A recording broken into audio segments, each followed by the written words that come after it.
23편 어제에 이어서 한 번 더 보도록 하겠습니다. 시편 23편입니다. 우리 한 목소리로 같이 합독합시다. 시작. 여호와는 나의 목자시니 내게 부족함이 없으리로다. 그가 나를 푸른 풀밭에 누이시며 쉴만한 물가로 인도하시는도다. 내 영혼을 소생시키시고 자기 이름을 위하여 의의 길로 인도하시는도다. 내가 사망의 음침한 골짜기로 다닐지라도 해를 두려워하지 않을 것은 주께서 나와 함께 하심이라. 주의 지팡이와 막대기가 나를 안위하시나이다. 주께서 내 원수의 목전에서 내게 상을 차려주시고 기름을 내 머리에 부으셨으니 내 잔이 넘치나이다. 내 평생의 선하심과 인자하심이 반드시 나를 따르리니 내가 여호와의 집에 영원히 살리로다. 아멘. 시편 23편은 되게 모순적인 시편이죠. 이게 무슨 이야기냐? 한국 사람들이 가장 좋아하는 시편이면서 동시에 가장 이해하기 어려운 것이다. 왜요? 말씀은 좋은데 현실은 안 그렇기 때문에 그렇습니다. 그래서 우리는 시편을 더 좋아하는지 모르겠습니다. 어떻게 보면 이 말씀을 읽을 때만이라도 위로와 안도를 얻고 싶은 것일지 모르겠죠. 그런데 만약에 단순히 말씀이 그런 용도로 쓰인다면 말씀은 사장되거나 없어져 버려야 할 것인지도 모르겠습니다. 시편 23편은 어제 제가 이렇게 말씀을 드렸습니다. 출애굽, 이스라엘 출애굽 그 백성들의 여정을 한번 따라가 봅시다. 동시에 시편 23편은 다윗이 목자였기 때문에, 목동이었기 때문에 자신의 삶을 쭉 회고하면서 고백한 자서전과 같다. 제가 이렇게 말씀을 드렸어요. 그러니까 우리도 이 시편 23편이 결국 우리의 자서전일 수밖에 없는데 왜 그러면 우리와 이렇게 체감되지 않을까? 왜 이렇게 이것이 말씀이 내 삶에는 구현되지 않는 것처럼 느낄까? 그래서 제가 이렇게 말씀을 드렸습니다. 1절 여호와의 나는 목자시니 내게 부족함 없다 그랬어요. 누가 목자냐? 바로 이 싸움이라 그랬습니다. 내가 나의 목자면, 내가 내 인생의 목자면 우리는 늘 불만일 수밖에 없어요. 한번 곰곰이 생각을 해보면 여러분까지 가지 않더라도 저의 경우를 보더라도 이게 신앙생활을 하다가 이제 뒷부분에 나오겠지만 여러분 막 목사라고 해서 막 기도 많이 하지만 순간순간 길을 잃을 때가 있습니다. 우리는 기도한다고 해서 계속 갈 수 있는 존재가 아닙니다. 이제 그러다 보면 불평과 불만이 내 안에 이렇게 올라오죠. 근데 그 순간은 뭐냐? 내가 잠시 길을 잃고 내가 나의 목자가 되었구나 라고 생각하면 거의 틀림없어요. 그러면 부족한 것이 더 보이죠. 결핍이 보이기 시작해요.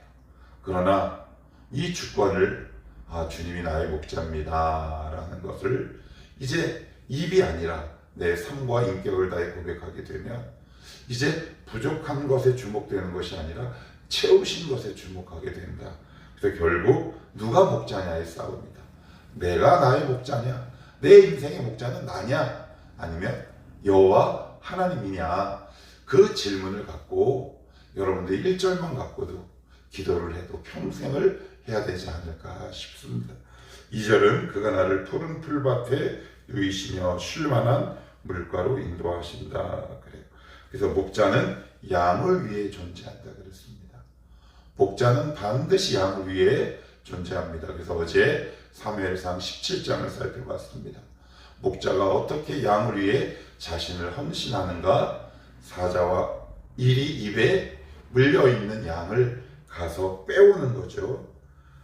이 말은 양이 꼭 필요한 장소로 인도한다라는 말과 같다라고 말씀드렸습니다. 또한 3절에 보시면 2절 그가 나를 푸른 풀밭에 누이시며 쉴만한 물가, 푸른 풀밭은 뭐라 그랬나요? 우리가 생각하는 머리에 그리는 그림, 이 말씀을 보고 나의 마음에 가장 먼저 연상되는 상황은 편하고 잘 먹고 잘 살고 문제없고 기도 제목 없고 이런 상황을 머리에 그리기 쉬운데 그런 상황만을 이야기하는 것은 결코 아니다. 양의 식량은 풀이죠. 양의 식량은 물이에요. 물과 풀은 하나님이 주신 은혜와 말씀이다 라고 그랬어요. 그래서 주님을 믿고 가다 보면 하나님이 우리를 어디로 인도하시느냐, 하나님의 은혜를 필요로 하는 그 장소까지 우리를 인도하세요. 그러니까 우리는 그 지점에서 당황을 합니다. 나는 분명히 이 상황을 해결해 달라고 기도했는데 하나님은 그 상황을 해결하는 자리가 아니라 너는 지금 내 말씀을 먹어야 할 때야, 내 은혜로 살아야 할 때야 라는 것을 깨닫게 하세요. 아, 거기가 바로 내 자리구나 라는 것을 하나님이 알려주신다. 자, 그러면 오늘 3절에는 또 이렇게 이야기하죠. 내 영혼을 소생시키시고 자기 이름을 위하여 의의 길로 인도하신다. 그래. 그런데 그 상황이 마음에 드나요, 안 드나요? 마음에 안 든다 그랬습니다. 당연히 안 듭니다. 마음에 드는 사람은 한 명도 없습니다. 그러면 우리 마음에 어떤 생각이 저 밑에서부터 올라오게 될까요? 불평과 불만이라고 그랬습니다. 그래서 어제 출애굽기 32장을 살펴봐야 되는데 거기 이런 내용이 나오죠. 이스라엘 공동체가 모세가 시내산에 올라갔을 때 밑에 남아있는 백성들이 우상을 만들기 시작합니다. 그랬더니 하나님께서 이들 백성을 싹 죽이겠다고 말씀하세요. 그랬더니 어떻게 합니까? 모세가 이렇게 기도합니다. 주여, 내 이름을 생명책에서 제하시고 저들을 구원하옵소서. 이렇게 이야기합니다. 모세의 기도 덕분에 이스라엘 백성이 다시 회복되는 것이죠. 예수 그리스도 때문에 우리가 다시금 회복하게 됩니다. 무슨 이야기냐? 막 신앙생활 하다가 도무지 이해할 수 없고 납득할 수도 없는 상황으로 이렇게 가다 보면 우리 안에는 본능적으로 하나님을 향한 아주 도끼 어린 말과 생각들이 나오게 되지요. 그러면 우리는 자연스럽게 하나님부터 멀어지는데 하나님은 그 모습을 그냥 내버려 두지 않고 당신의 이름 때문에 다시 회복돼요. 그래서 모세가 이렇게 기도하잖아요. 주님, 만약에 주님이 저들을 멸망시키시면 아니 저들이 실컷 여호와가 뭔가가 구원해 놓고 그 백성을 멸망시키신다면 주변에 있는 이웃 국가들이 뭐라고 말하겠습니까? 라는 기도를 드려요. 그러니까 그 기도를 하나님이 연락하시죠. 그래서 우리의 잘남 때문이 아니라 하나님의 이름 때문에 결국 우리를 다시 회복시키시는데, 자 4절 같이 한번 읽어봅시다. 시작. 내가 사망의 음침한 골짜기로 다닐지라도 해를 두려워하지 않을 것은 주께서 나와 함께 하심이라. 주의 지팡이와 막대기가 나를 아니하시나이다. 그래. 2절 푸른 풀밭과 쉴만한 물가랑 완전히 대비되는 곳이죠. 인생 살다 보면 쉴만한 물가도 있고 푸른 풀밭도 있지만 그렇지 않다라는 겁니다.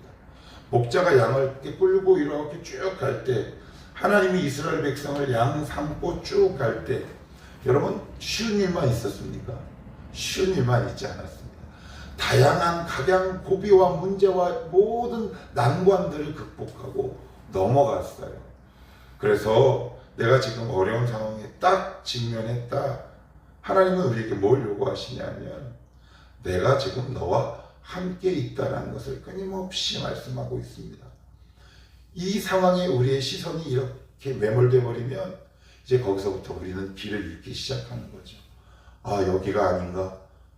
저기인가? 당황스럽고요. 분노도 나고요. 원망도 생기고요. 뭐 불만은 말할 것도 없고요. 그래서 우리는 꼭 반드시 좋은 길만 가야 한다는 보장과 그런 신앙이 우리 마음 가운데 있어요. 그것은 신앙이 아니라 부정이죠. 부정입니다. 신앙은 그렇지 않아요. 어려울 때도 있고 안락할 때도 있고 쉴 때도 있고 괴로울 때도 있고요. 이런 것들이 끊임없이 반복되는 것이 우리의 일상인데, 그거는 그 일상에서 누구를 바라보며 살아갈 것인가, 이 지점이 참 중요하다. 왜요? 안 그러면 하나님을 이렇게 오해하게 만들어요. 아, 하나님이 나를 힘들게 했으니까 하나님 나쁘구나 라는 이 사단의 3단 논리에 우리는 끊임없이 빠져듭니다. 내가 불편하고 힘드니까 이 상황을 만든 분은 하나님, 고로 하나님은 나빠. 이런 어떤 3단 논리에 끊임없이 속는다고 제가 제자훈련 때 수도 없이 이야기했습니다. 그러나 그렇게 말한 저도 가끔씩 속고요. 그리고 우리는 끊임없이 속는다. 여기 보시면 다시 봅시다.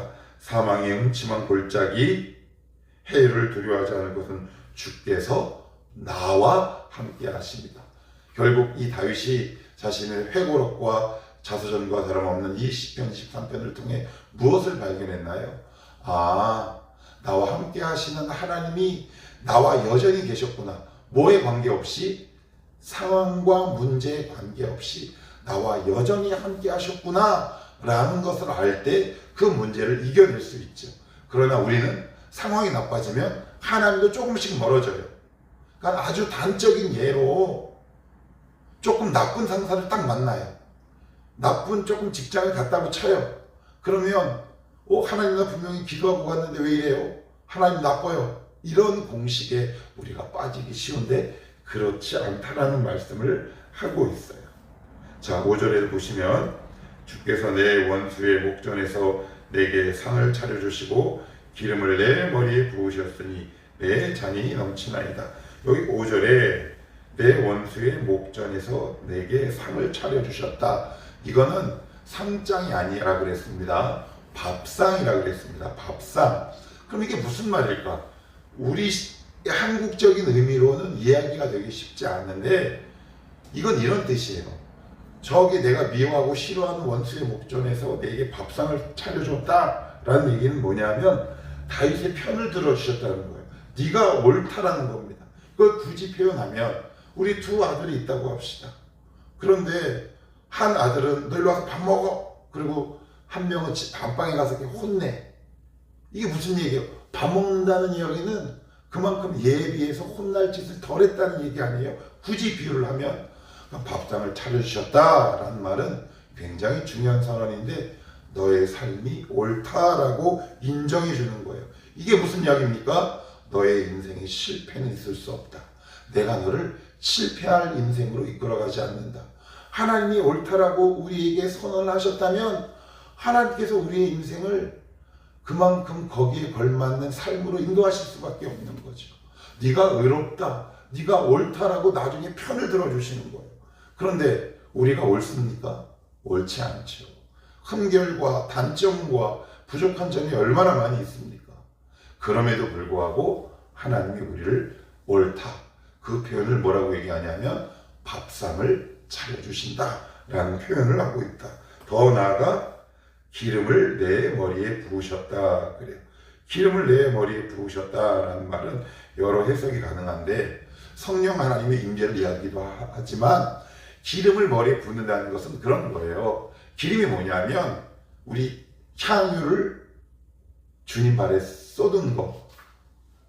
이 고대 근동에서 기름은 무엇을 얘기하냐면 가장 아끼는 것을 누군가에게 주는 것을 얘기한단 말이에요. 그러니까 가장 아끼는 존재다라는 얘기예요. 그런데 그 아끼는 존재에게 마지막 이게 이제 오늘의 하이라이트인데 6절 같이 한번 봅시다. 시작. 내 평생의 선하심과 인자하심이 반드시 나를 따르리니 내가 여호와의 집에 영원히 살리로다. 그래요.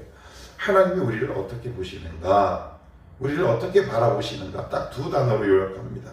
그건 뭐냐면 선하심과 인자하심이에요. 여기서 선하다라는 말은 토부예요. 창세기 1장에 나와요. 하나님이 보시기에 좋았더라. 바로 그 말씀이에요. 이게 무슨 이야기예요? 하나님은 우리를 보시기에 너무 좋은 거예요.